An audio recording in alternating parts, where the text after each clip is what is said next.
Okay guys, this is our first tutorial for Flash. We'll be using Flash CC, Professional CC. We're going to be creating a new file using ActionScript 3. What you're going to notice is that here, this is our first tutorial that we're going to be working on, Cubist Picasso.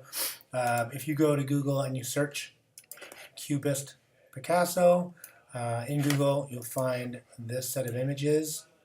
Okay, scroll down for a while. Eventually you're going to find this guy. I'll try and put a link somewhere so you can grab it, but this is what we're looking at.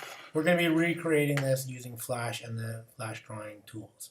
Okay, so the first thing we need to do is open up Flash and create a file. ActionScript 3. Actually doesn't matter because we're not going to be using any ActionScript, but nonetheless. It's a good idea to set up your workspace so that it is reset to the original settings in case anyone has sort of moved things around, and that way you're looking at the same thing I'm looking at. Okay, and again, that's up here. Okay, you can click on Essentials, go to Reset Essentials, and it'll ask you, do you want to do this? Yes, you do. It resets everything. I personally like to move this over here. Okay, so you can do that just by picking it up and dragging it over, and everything else I usually leave the same. Okay.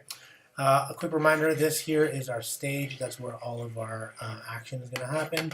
This is our timeline down here, and this is basically the pages of your flipbook. These are the frames that create your animation. Our toolbar is up here. These are the tools we're going to be using. And we'll be going back and forth between our properties and our library. Okay. None of this really matters for now, but here we go. Sorry, I still have a cold, so you'll be hearing me cough here and there. I apologize for that. Step one, let's take a look at what we're working with. We're working with this guy. I'm going to actually pick this up and drag it right onto my screen here so that I can work with this image without having to go back and forth. If you hit Command Tab on your keyboard, you notice that you can go back and forth between open applications, Command Tab at the same time. And if I hold Command, I can tab through to any of my open applications. For now, I'm going to go over to Flash. Here's what we're working with. So I'm going to sort of place that here. First thing I'm going to do is I'm going to go to my line tool. So here's my line tool, okay, up here in my toolbar. I select my line tool. And as you know, if I drag my line tool, it creates a line. And it creates it based on the properties that I have set in my properties window. Right now my stroke is 1 pixel wide. It's a solid line. I can change that to be dashed, and you'll see that it changes it to a dashed line. I can change it to be a number of things, and you'll see it changes it depending on what settings I've got. I can change my width of that line to be something more or less, or whatever I want, and any combination of these things here. Right, and you can see that I can have some effect over my lines. I can also, because these lines are segments that I can modify, using my selection tool. You'll notice there's 2 arrows here. This is called the selection tool. This is called the sub-selection tool. We don't need this right now, so we're just going to go selection tool for now. And by putting my cursor near any of the center points or anywhere along the segment, you notice it changes my icon to have that little curve there. What that means is I can pick up and curve my line accordingly. And I can do this with any line segment anywhere I want along that segment. Okay, I can also pick up the corner, and you'll notice that the curve disappears and changes to a right angle. So I can pick up the corner or the end of my line, and I can modify that. You'll notice that as soon as these lines interact, these become one segment. So this, where it interacts here, that's going to be affected together because these are now crossing over each other.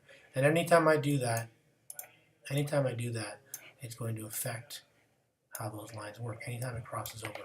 All right, for now, select everything on your screen, hit delete on your keyboard. We're going to start over. I need to look at what I'm going to work with, and I'm looking at a few lines here. So I'm going to get the sort of the start of this going. I'm going to choose my lines, which I want it to be black, which it already is over here. And you notice there are 2 options here. I've got a line color and a fill color.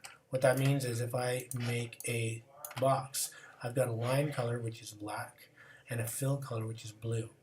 Okay, that shows up here. Single click to select the center or one of the segments.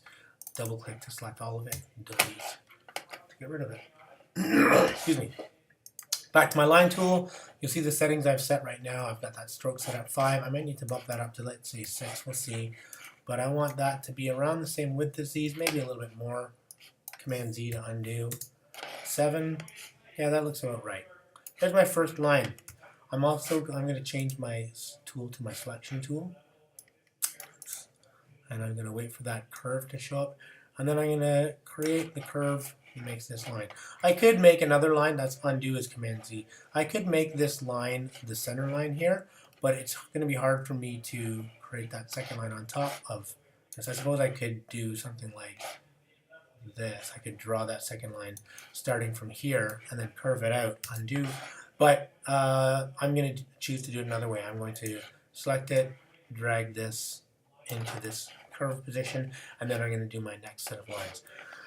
Notice that my excuse me. Notice that my snap to objects is not turned on. I want that turned on. If I take a line tool and I kind of get pretty close to this, you'll notice they're not actually touching. Okay, and I want them touching. I want them to be connected. So I'm going to undo that.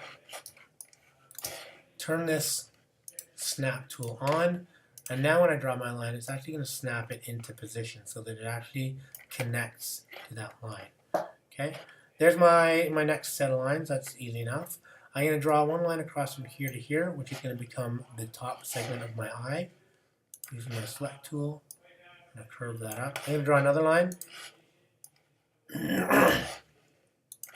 Again, excuse my cold. I'm sorry for that. And I'm going to keep drawing lines. Now this one I'm going to have to do 2 segments because that curve is going to be a little tricky to do in one. Watch what I mean. If I put this here and try and drag this away, it kind of makes it too sharp here. Right? I can still sort of affect that and try and get it right. And there are some other tools I can use to do that, like this one. But for now, I'm going to show you an easier way to do that. I can get it right, but I'm going to show you an easier way. Undo all of that. Go back to this tool. I'm going to drag this out. I'm going to drag another selection here. And then I'm just going to use this segment here to create that curve.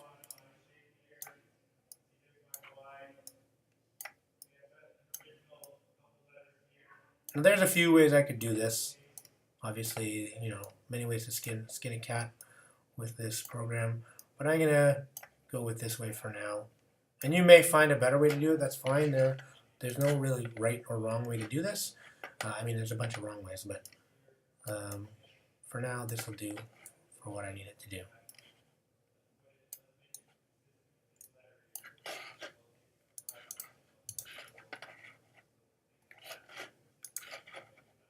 You notice that these segments, because they crossed over each other like I did earlier, they become separate segments. Even though that was one line that I drew here, as soon as it crosses over this line, this becomes a separate segment, which means I can now select this segment, hit delete on my keyboard, and get rid of the line that would be missing from here.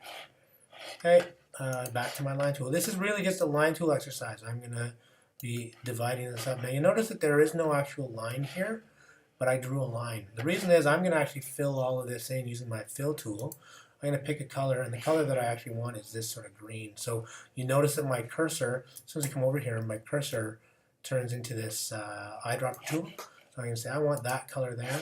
And then I'm going to go with my fill tool, I'm going to fill that in. That's a bit dark, so I might actually re-choose that to something a little lighter. Anyway, I can play with this.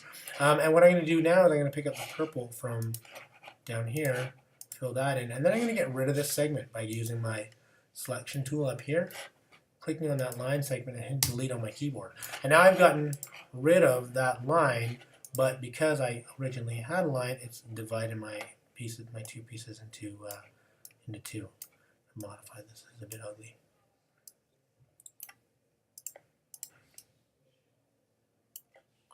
Feel a bit bad about this guy's nose, but whatever. Move on. All right, I'm going to need to do the same thing over here. So I'm going to draw in a line that goes sort of from here to here. Another one that's going to go right through, because you'll notice that I want this thing to go, it almost continues right through. I could do this in 2 pieces. I could do one like this and then, you know, follow it, but that's probably not going to work out particularly well because you can see this is now curved. Does it matter? No, not especially, but there's an easier way to do this. You'll also notice, that when I go through this line is actually extending too far, right? That should actually be at the end of this. So I drew this out of order. I should probably have done it a different way, but I can still pick this up using my selection tool here. I'm going to drag it out of the way and pick it up in a second once I've made the lines that I want. Delete that guy. Create a new line from, say, here down to about there. And that's actually pretty close. I'm going to pick this guy up. I'm going to zoom in so I can see what I'm doing. Hit Z on my keyboard, or just go to the magnifying tool there. And then I'm going to just pick up this corner and line it up. I want this line to be straight based on the original art. Double click my magnifying tool. Come back up to the screen. Go to my selection tool. You'll notice that I'm sometimes using my keyboard to change tools. Right now I'm on the move tool, and without changing anything, I can just hit T. I don't know. My computer is chugging. Oops. T, and it changes to my text tool. I can hit P, it'll change to my pen tool. Without actually moving my mouse, I can make a bunch of selections. Z for zoom, back to V for the move tool. All of these tools have a shortcut that you should probably learn, just because it's a faster way to navigate. It's going to save you a bit of time. I always have a finger on my V tool because I'll be quite often changing back to my V tool, which is my selection tool, to pick up and move things around. So I can pick that up and delete it and then keep working without having to slow down. Okay? All right, let's pick up some colors and start filling things in. I want this color. I is eyedropper. I'm going to go I. I'm going to pick this up and fill I. Pick this up and fill I.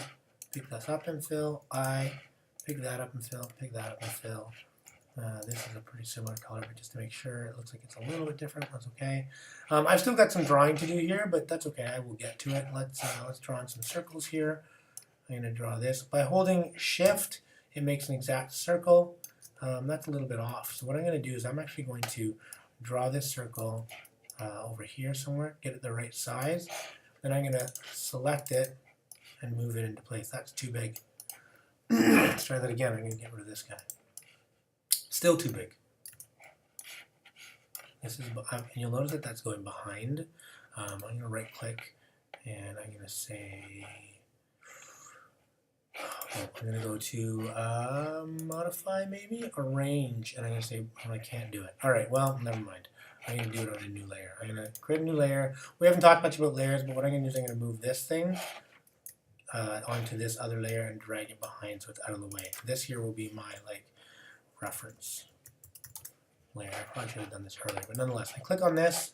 I go Edit, Cut, okay, or Command X, and then I'm going to click on this layer and I say Edit, Paste in Place, which will put it in exactly the same place. And now you'll notice it's behind this image because this graphic, because this is now on this layer and my reference is back here.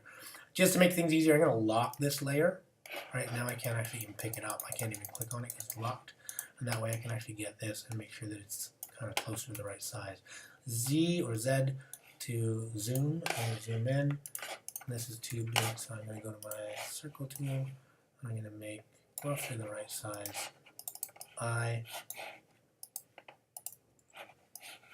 That looks better. Not quite right, but it's fine.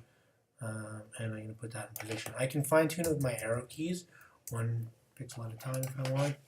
And then I'm just going to do some of the pupil work in here, and then you'll do this. I'm going to change this to black.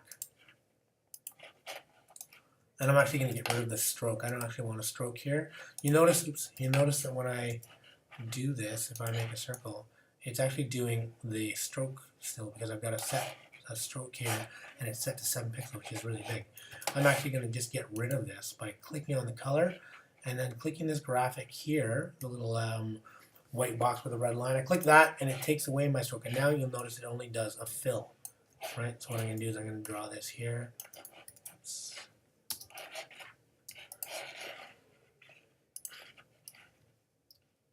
And I'm going to put that. I need that to be a little bit over here. It's going to leave a little bit of blank space there, which I'm going to fill in with my blue. That's still not quite in the center.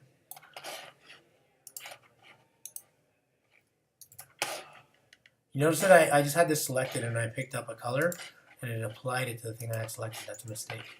What I should do is select off of it and then go to my fill tool. Alright, that's pretty close. I'm not too worried about it exactly. You guys will do a better job than I will. Let's get this into the right sort of hue. Click on it to select it. Choose my color. And let's say it should be something like this. There we go. Pretty good.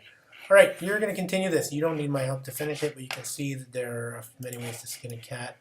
I had to my line back on, and I'm going to make it black, and it's going to be 7 still. I'm going to make this circle. You guys continue this. I don't think you need my help to finish this tutorial. It's pretty straightforward.